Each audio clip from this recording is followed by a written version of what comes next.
Welcome to the DX Today podcast, your daily deep dive into the AI ecosystem.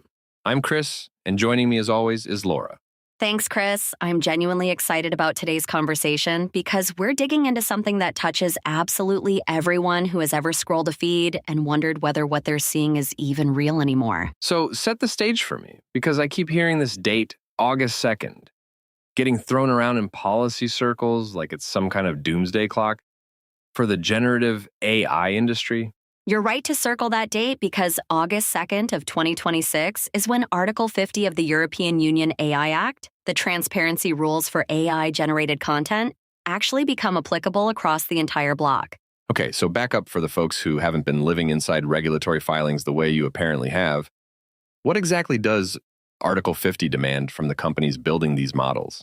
At its core, Article 50 says that if a system generates synthetic content, whether that's images, audio, video, or text, providers must mark those outputs in a machine-readable format so they're detectable as artificially generated or manipulated. Machine-readable is doing a lot of work in that sentence because my mother is not going to be inspecting metadata before she reshares a photo of a politician that may or may not be completely fabricated. Exactly, and that tension is the whole story because the law distinguishes between two layers: the invisible machine-readable marking that travels with the file and the visible disclosure that a human actually sees when they encounter the content. Let's talk teeth, because regulations without consequences are just strongly worded suggestions. What happens to a company that decides labeling its output is simply too inconvenient or too commercially damaging to bother with at all? The teeth here are very real because non-compliance with Article 50 can trigger fines of up to 15 million euros or 3% of total global annual turnover, whichever number happens to be larger. 3% of global turnover for a company the size of the biggest model providers is not a parking ticket. That is a genuinely board level, keep the executives awake at night kind of number we're talking about here. It absolutely is, and that's precisely why you're seeing a scramble right now, because the providers understand that this is the first major regulation with both global reach and financial penalties severe enough to change corporate behavior. Now I want to push on the technical side, because saying mark the content sounds simple until you realize people screenshot things, crop them, re-encode them, and run them through a dozen filters before posting.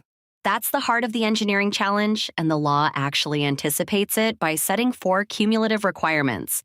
The marking has to be effective, it has to be reliable, it has to be robust, and it has to be interoperable. Walk me through robust specifically, because that's the word that I think trips everybody up the moment content leaves the lab and enters the gloriously messy real world of the open internet we all share. Robust means the marking should survive ordinary manipulation.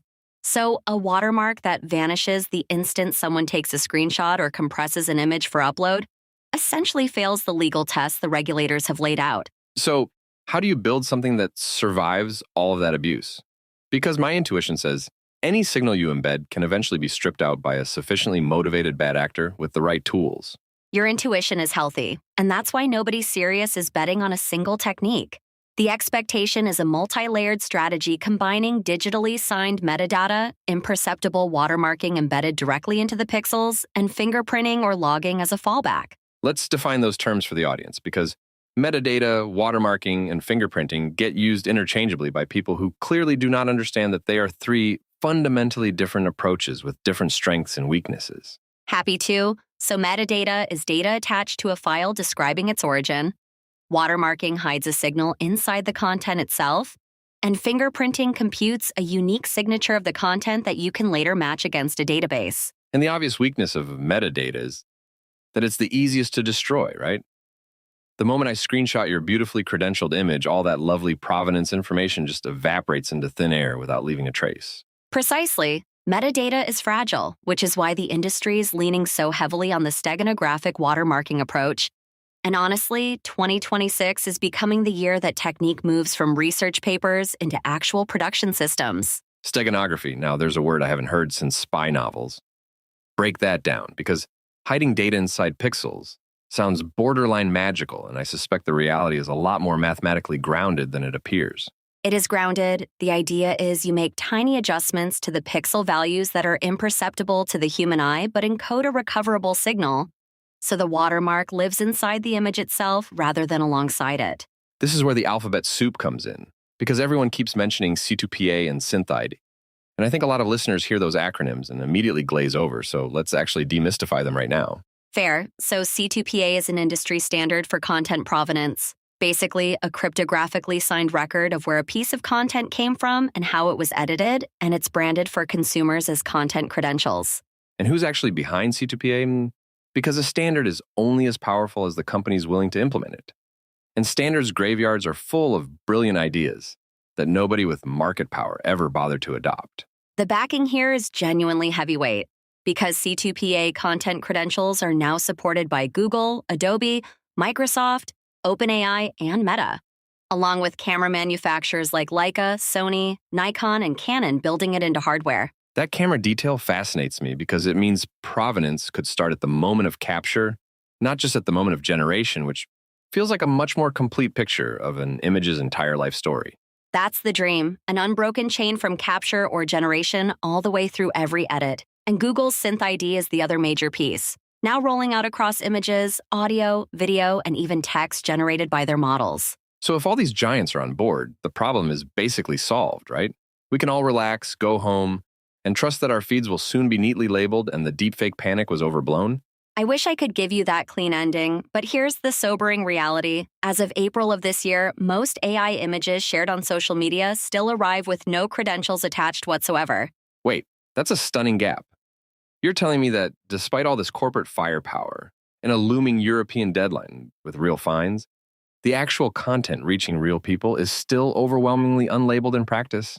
That's exactly what I'm telling you. And there are a few reasons. Platforms strip metadata on upload. Not every generator participates. And a notable holdout like Midjourney had not adopted C2PA as of early this year. Let me play devil's advocate for a second, because I can already hear someone arguing that watermarking is security theater, a feel-good measure that sophisticated bad actors will route around while only honest creators bear the compliance burden. That's a serious critique, and it deserves a serious answer, because it's true that no single method, not provenance, not watermarking, not fingerprinting, can actually prevent determined deception on its own, no matter how elegant the engineering. So if no single tool works, are we just admitting defeat and accepting that we can never really know what's real, which feels like a deeply corrosive place for a democratic society to end up in? Not defeat, but a shift in mindset. The experts increasingly frame this as provenance-first verification rather than magic detection, meaning the goal is building trust signals you can check, not a perfect machine that screams fake on command. Unpack that distinction, because provenance-first verification versus magic detection sounds like the kind of phrase that means something very specific to insiders, but lands as pure jargon for everyone listening in their car right now. Sure, magic detection assumes a button that tells you true or false, which doesn't exist.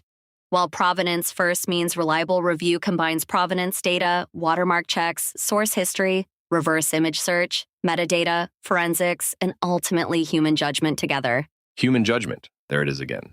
The thing we keep trying to engineer our way around and yet keep landing back on. It seems like the technology buys us better evidence, but never fully removes our responsibility. That's beautifully put, and I'd add that the regulation is smart about timing too, because there's an accommodation in the AI Omnibus Provisional Agreement from May giving systems already on the market until December 2nd to comply fully. So there's a grace period baked in, which makes sense, because you can't reasonably demand that every model deployed over the past several years instantly retrofit a robust watermarking pipeline overnight without breaking half the products people depend on. Right, and that phased approach mirrors the broader AI Act structure, where the genuinely high-risk system rules, including AI used in education, don't actually apply until December 2nd of 2027, giving everyone more runway. Let's zoom out to the United States for a moment, because the European Union is clearly leading here. But I refuse to believe American lawmakers are just watching this entire drama unfold from the sidelines, doing nothing. They're definitely not idle. The action is just happening at the state level, where as of April 46, states have enacted legislation targeting AI-generated media, with something like 169 laws passed since 2022. 46 states is almost the entire country. But the obvious downside of state-by-state action is a patchwork, where content might be perfectly legal in one state and a punishable offense the moment it crosses a border. That fragmentation is a real headache for compliance teams. And it's exactly why many companies privately prefer one strong federal standard or even the European framework, because a single clear rule is far easier to engineer against than 50. Let me ground this in a concrete stake because we keep talking standards and statutes. But the thing that actually scares people is a convincing fake video of a candidate dropping the night before an election. That's the nightmare scenario regulators keep returning to, and it's why disclosure requirements for AI-generated political content show up again and again. Because a fabricated clip that spreads for even a few hours can do damage, no correction ever undoes. And the asymmetry there is brutal. Because the lie travels around the world while the fact check is still tying its shoes. So provenance has to be fast and visible enough to matter inside that tiny decisive window. Exactly. Which loops us right back to why machine-readable marking and human-visible disclosure both have to work together.